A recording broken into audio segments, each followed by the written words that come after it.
Welcome back to Turning Hard Times to Good Times. I'm your host, Jay Taylor, and I'm really glad to have a really good friend of mine with me, Bob Moriarty. Thanks for joining me again, Bob. It's a real pleasure, Jay. Thank you for inviting me. You know, it really is good to have you, and I know that you're over there in France, and in a very nice area in the south of France, I believe, and in a very peaceful area, right? You're not in the middle of a city like I am. You're not there where they're burning buildings down and stuff like that, right? That's correct. It's very peaceful, and that's why we wanted to be here. Well, then you're fortunate enough. That's for sure. I have to think though that you're getting a little antsy that you'd like to get on the airplane and start traveling. You're a person that was traveling more than almost as much as our friend Quentin Henning. Not quite as much, of course, but boy, you were always on the go. It seems you must be really anxious to start getting out and flying around and going to projects and things again. Are you? I am, but I don't know if those days will ever come again. I mean, we made a really important transition in March, and I think we're going into the dark years. I don't think we're ever going to go back to what we had. Somehow that's my feeling too, but I'm not sure that I could explain why. Oh, I can explain why. Well, let's hear it. Well, strange enough, it all has to do with death, and it has to do with envy. Now, one of the things that just absolutely was an eye-opener to me, someone sent me a link to a video on YouTube, and if you go to if you go to YouTube and put in monkeys and envy, and you watch that video, you realize that even in the animal community, envy is really important. But this was an experiment in which two monkeys were trained to hand the scientists a rock. And when they handed a rock to the scientists would reward them. If both monkeys handed him a rock, he would give both monkeys a cucumber, and they were fine with that. And he changed it, and if both monkeys gave him a rock, he would give them a grape, and both monkeys were happy with that. But then he switched it, and he gave one monkey a grape, and the other monkey a cucumber. Now, I didn't know a monkey could go berserk. But if you go watch that video, you're going to watch a monkey go berserk because of envy. Now, since March, the Federal Reserve has literally poured money into the hands of the 0.1%. Now, everybody thinks these riots are just some kind of an accident. They're not an accident. That goes back to COVID. It goes back to the lockdown. It goes back to governments lying through their teeth, and people are angry. And it's going to continue to get worse because the divide between rich and poor has gotten too big.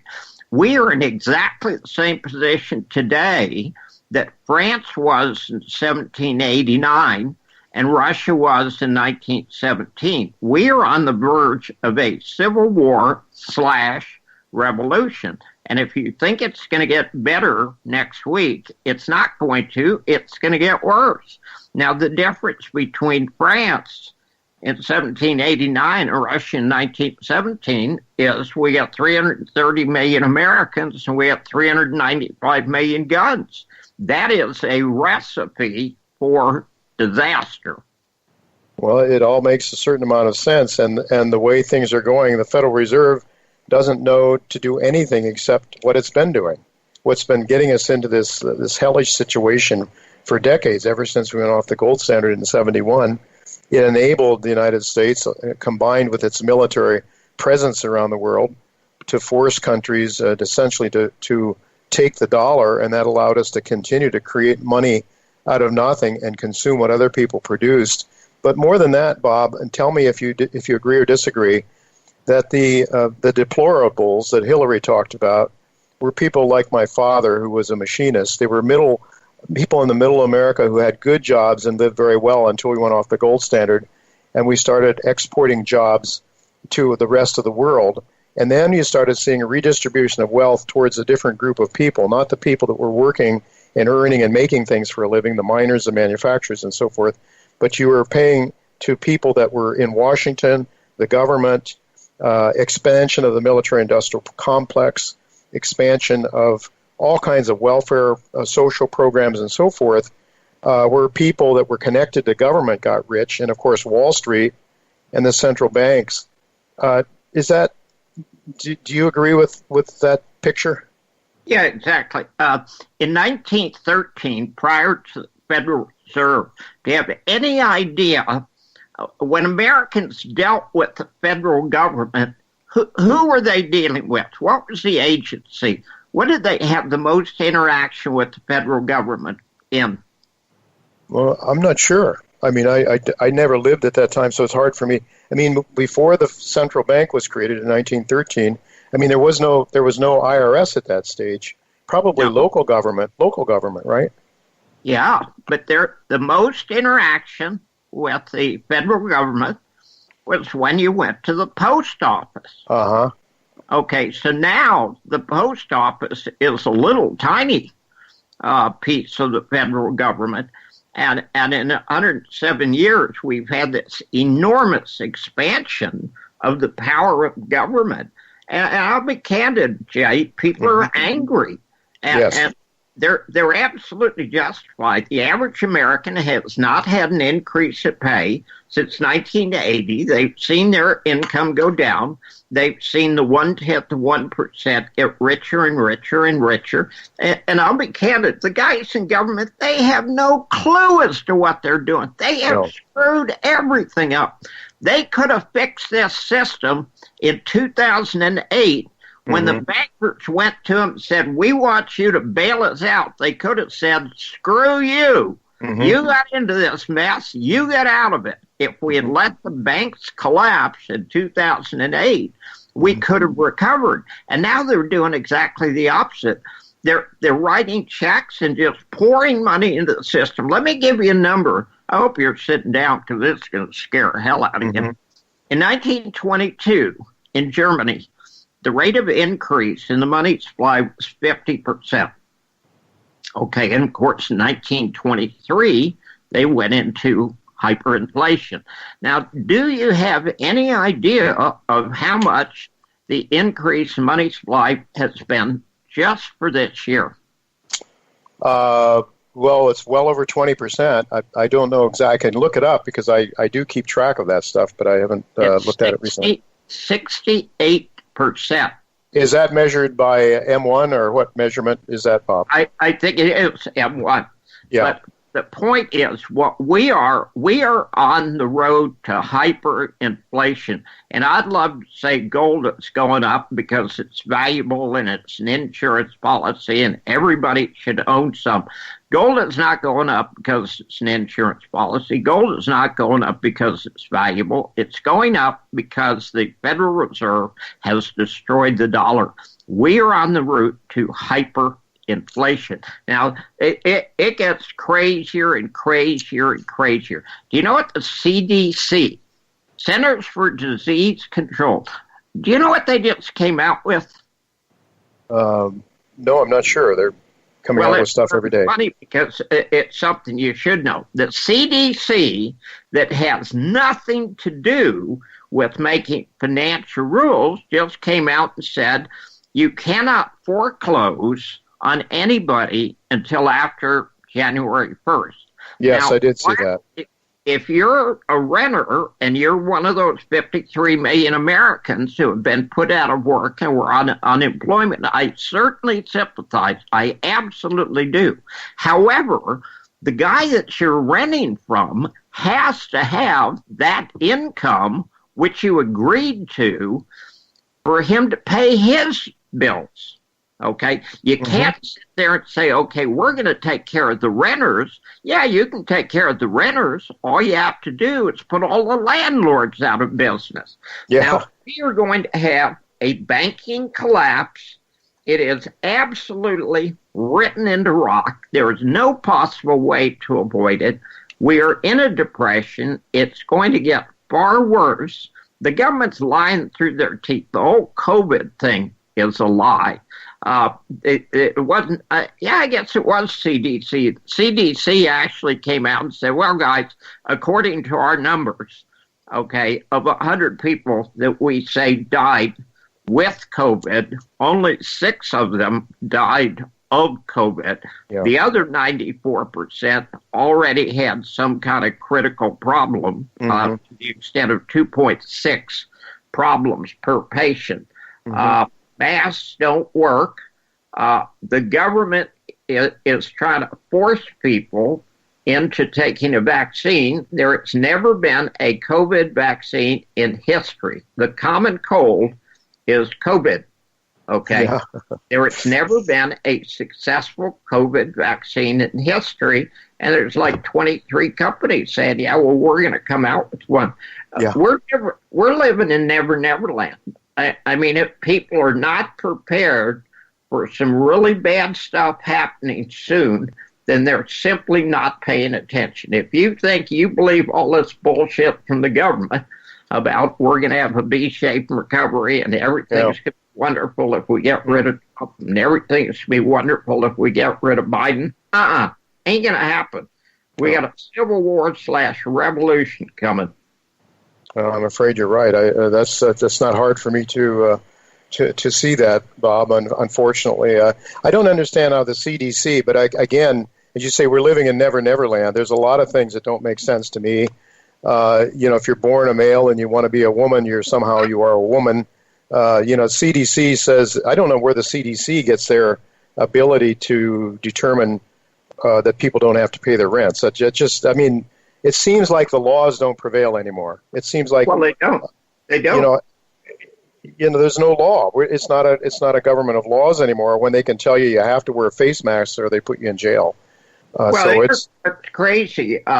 Schiff goes out on national TV and says there aren't any riots. Yeah. I mean, this guy got a television. Does he spend any time looking outside his window?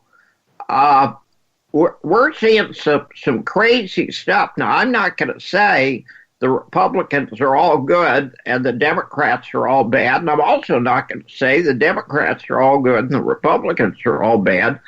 They're both corrupt. Yeah. Okay? Yeah. It's one snake with 2 heads. Mm-hmm. Yeah, and it's been, of course, Republicans have gone along with what Democrats want, sort of hesitatingly.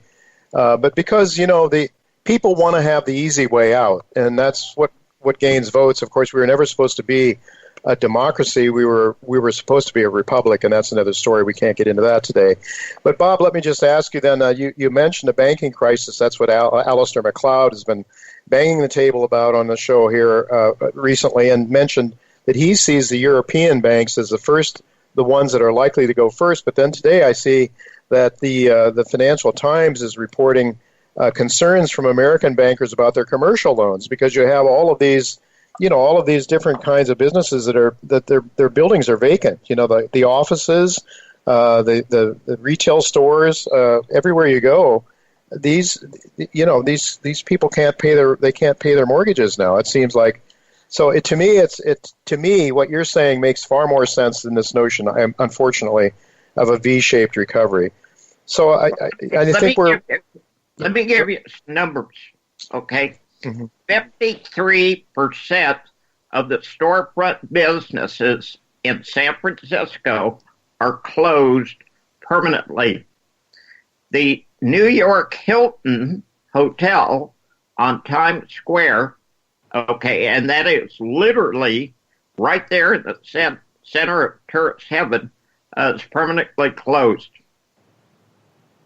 Yeah, these are iconic places, iconic sites that are, and I know I've made a note of that along Fifth Avenue. A lot of things that were boarded up at least a couple of weeks ago. Well, Bob, of course, we want to give people some hope, though, and. Aside from, some of us can't move out of the city. You're in a fairly safe area, supposedly, hopefully. But we wanted to talk about Novo Resources just briefly. I've had a lot of people talking about how Novo is overly hyped. I know you don't agree with that, but maybe just give our listeners, with the time we have left here, your thoughts about Novo Resources, because it is one of my favorite stocks. And I guess you have to ask also, what good are stocks going to do for you if you're not safe in your home? That's another issue. But assuming that you are safe in your home, that you can find some safe place to survive and stay alive and all that. Owning gold stocks, does it make any sense? And if so, yeah, it does. Yeah, there's always something you can do to protect yourself. And gold stocks are partial ownership of real assets. And in this situation, you wanted real assets. Now, the really strange thing is, Novo is one of the most undercovered stocks out there. For sure. Given what they really have. Now, I've got a really unusual relationship with Novo. And in fact, I'm writing a book, and the book will be out when they do their first gold pour in January. Oh, okay. But I've been part of that story since October of 2008, and Quentin Henney happens to be my best friend. What you really find with Novo is how many people are just as jealous as they can be of Quentin's success. He's been incredibly successful, and I cannot tell you how that angers people, because they've never done anything, and it drives them crazy that somebody else has actually accomplished something and gotten credit for it. But there's me, and there's you, and there's the Hedgeless Horseman, and that's just about it for people who cover Novo. Yeah. Because it's such an unconventional story, and with the few minutes we have left here, I'm not sure, I have to find out from my engineer here what we have left.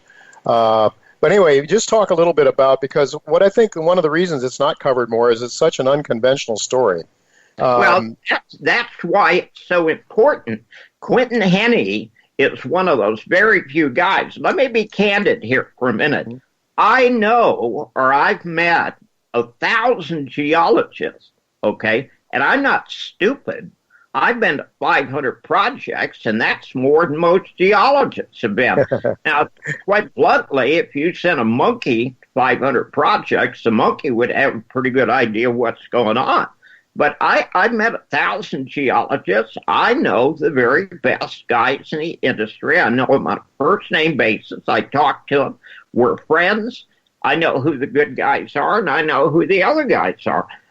Quentin Henney is absolutely one of the best. Now, he has had 3 exceptionally unusual deposits in Western Australia that people have been walking over for 140 years, and they never got it.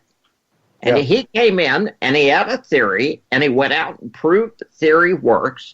And he's got some of the biggest names in the world investing in him, and an enormous amount of professional respect, as he should. And then you got the naysayers standing on the side throwing rocks at him. Well, you're always going to have idiots, okay, who are just jealous of people who accomplish stuff. So ignore the idiots, but it's been a great story. I'm not sure you know that. They actually closed on the mill today. I wasn't aware that they did. I knew they were going to. Yeah, he's going to be in production in January. He could have done it in December, but what they didn't want to do is hire a bunch of people and have to give them 2 weeks off for Christmas. Yeah. So they're going to hire the people that they need to get the mill started, and then in January they're going to go crazy producing gold. I look for them to be at a rate of 125,000 ounces a year. It'll take them about 18 months to get there. They're going to be doing cash flow out the gazoo.